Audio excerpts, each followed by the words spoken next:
Waheguru Ji Ka Khalsa, Waheguru Ji Ki Fateh. Describing whatever way they best describes what's going on for the UK riots. It just goes to show the ugliness of the state that Britain's in at the moment.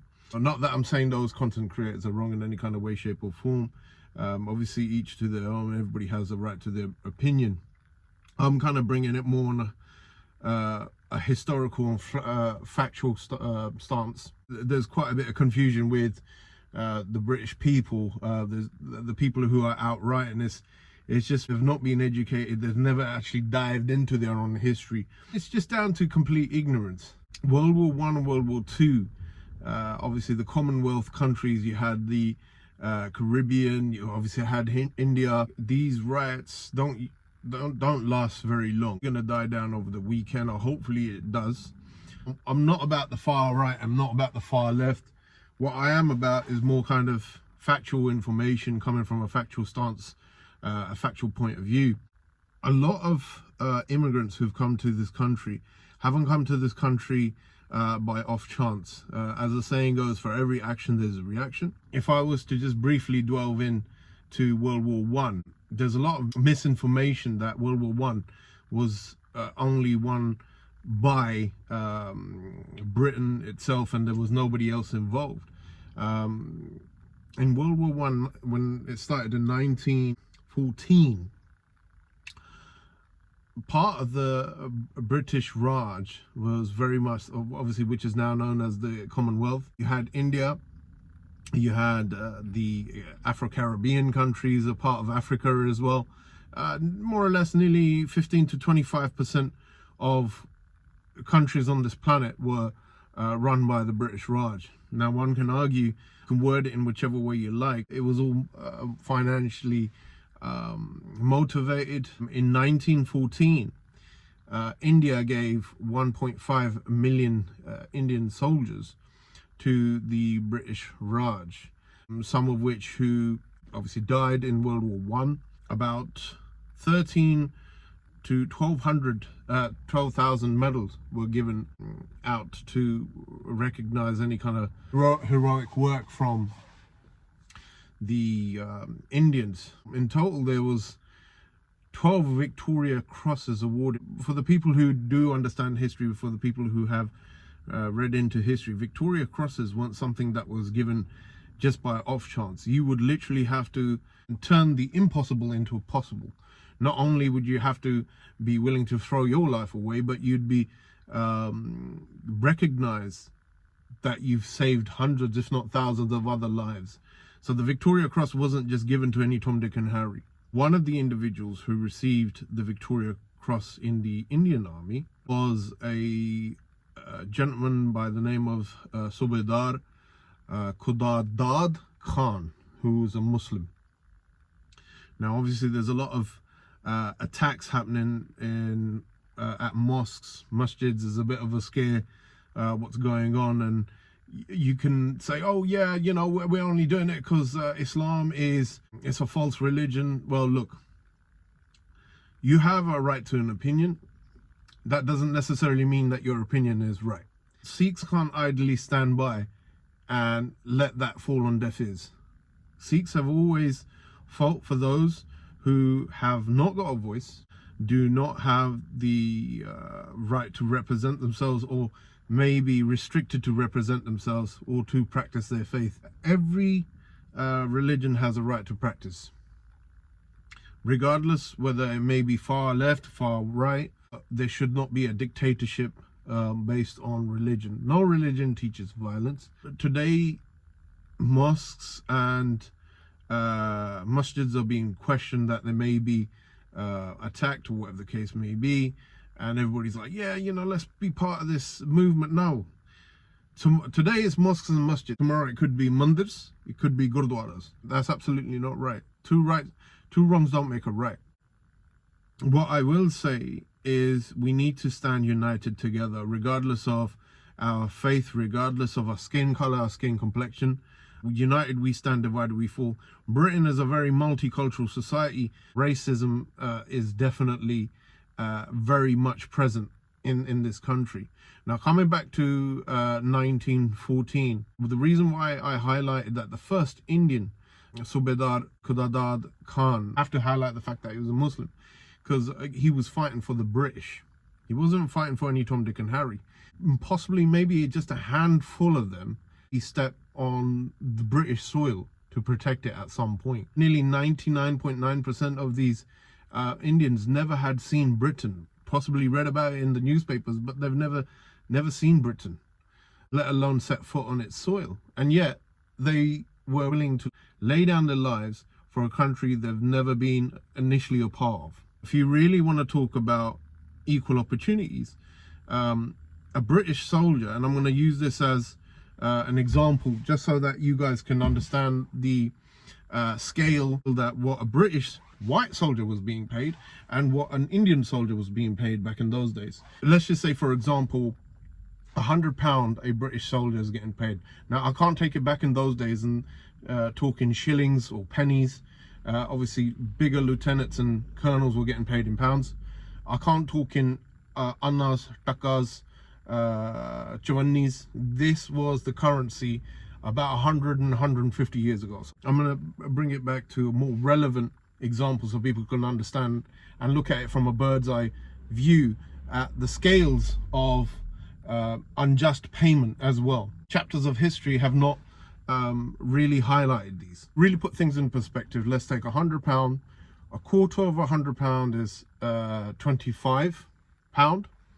Now divide £25 by 2, it will be £12.50. Now, an Indian soldier would get £12.50 compared to the right British soldier. One can question, why is one getting paid £100 and why is the other getting paid £12.50? This is a chapter of history that really needs to be exploited. This is a chapter of history that needs to be recognized. It needs to be questioned. Just to reiterate, these individuals who are getting paid £12.50 never set foot on the soil of Great Britain, you know. Yet they were willing to lay down their lives or be commended for a Victoria Cross. Captain Ishir Singh was another individual. Now, it wasn't just the Indians who were fighting for the British. We had black individuals as well. You had in 1915 Lieutenant Lucy Smith. New information that has just come about in 2015. After Lieutenant Smith, and he was an ex-Spurs, Tottenham Spurs footballer who was KIA'd in 1915. 2 years and after that, obviously, Walter Hull was the first black man to die for the British Raj in World War One.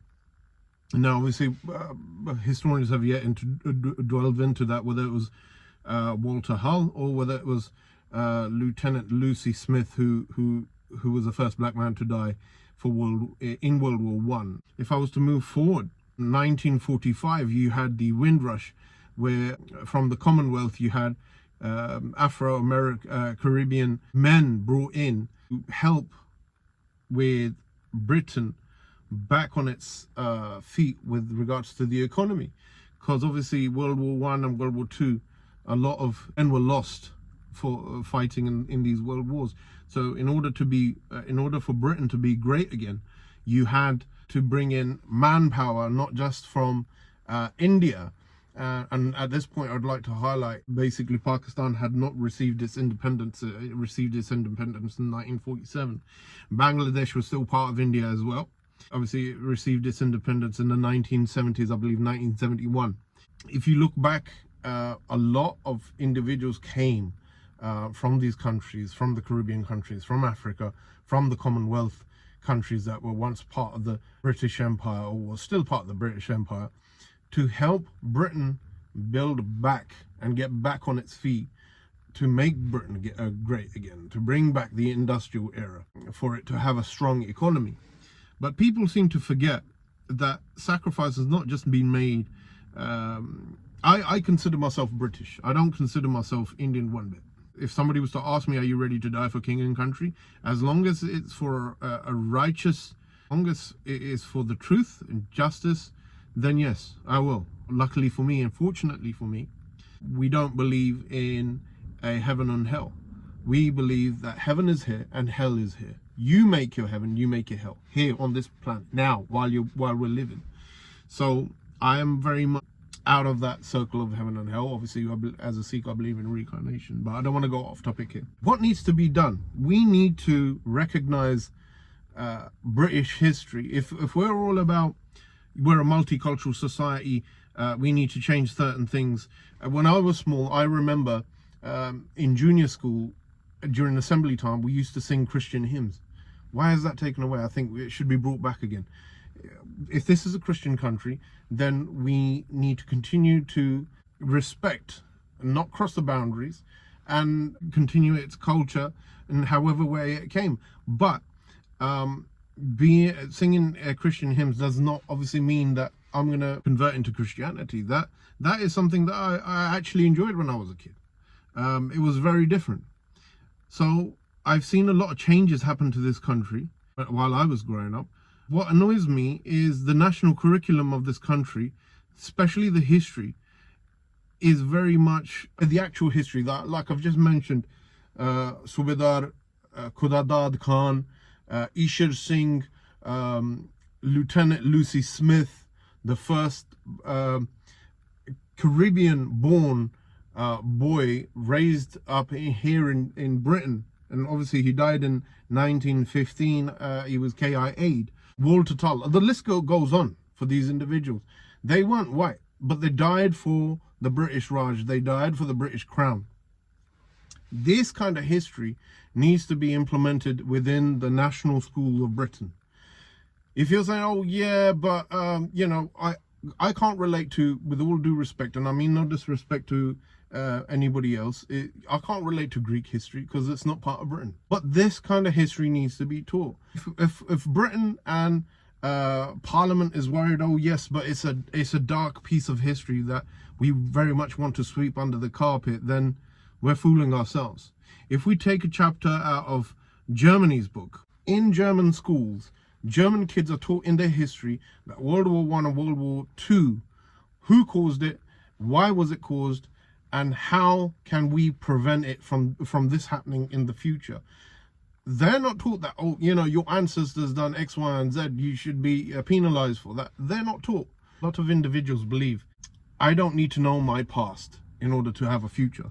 I believe that is absolute nonsense. For you to have any kind of future, you must know your past.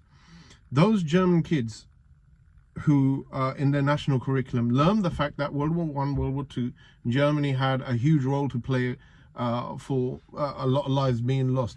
Are they penalized? No. The Germans are taught that, listen, we made a mistake, but learn from the mistakes and let's move forwards. I've got two nephews. One's at the age of 10, one's at the age of 14. They've got no idea that their ancestors took part in World War I, World War II. They've got no idea. They're brainwashed. If you look at memorials, there's very limited memorials to showcase that. 1.5 from World War I, 2.5 from World War II. If I'm not mistaken, that's a total of 4 million. Now, obviously, there's other chapters of history that I don't want to discuss because I want to stay on this riots topic. What's going on with Britain? You know, if I wanted to, I could discuss the fact that the Bengal famine, which was man-made, was caused by Churchill. Nobody wants to delve into that history. Everybody's like, no, let's sweep it under the carpet. Let's not worry about our dark history. We've done it for the best. Well, at the Bengal famine, 2 million people lost their lives in hunger. That was caused by Winston Churchill. This is part and a chapter of history that is never examined, nor is it ever taught in any of the British schools, which is quite annoying. Moving forward, 1939, 2.5 Indians were willing to give their lives for the British Raj, British Crown.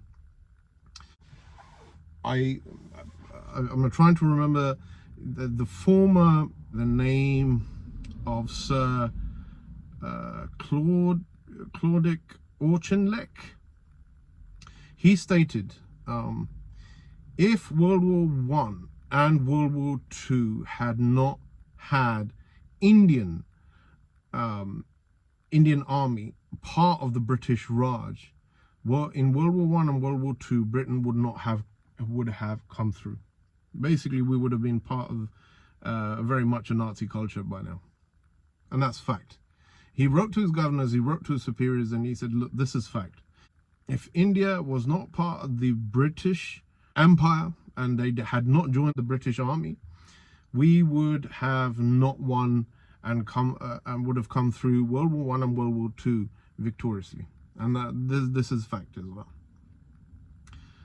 In total, the Indian Army made of World War II 20% of the British Empire when we were fighting with the Allied force. Why did I mention Subedar Khudadad Khan, who won the Victoria Cross, and obviously Captain Ishar Singh and many others who won the Victoria Cross in the British Raj? Because it's very important to know, we as Indians during that time, we had just an equal amount to lose than the average white British, you know. Even though we were subjugated and we really had no choice, even though there wasn't equal opportunities in pay, like I mentioned earlier on, we had to knuckle down and just get on with it. And when I say Indians, I want to highlight the fact during 1939, the army consisted of Hindus, Sikhs, Muslims, Jains, Christians. The only difference was their skin color wasn't white. From India, Pakistan came out, which they received their independence in 1947. Bangladesh, I think, in 1970, 1971. Understand your history before you do anything. You know, we are very ignorant to not know, and this goes for both far right and far left. This goes for both sides, because you know, you need to know your history. We very much were fighting for the British. If the Britain wouldn't have come out victorious in World War I and World War II, that's just fact. And these kind of things need to be taught as a national curriculum in our schools as part of history, and should not be swept under the carpet. Apologies if I've made any kind of mistakes. Apologies if I've offended anybody. Waheguru Ji Ka Khalsa, Waheguru Ji Ki Fateh.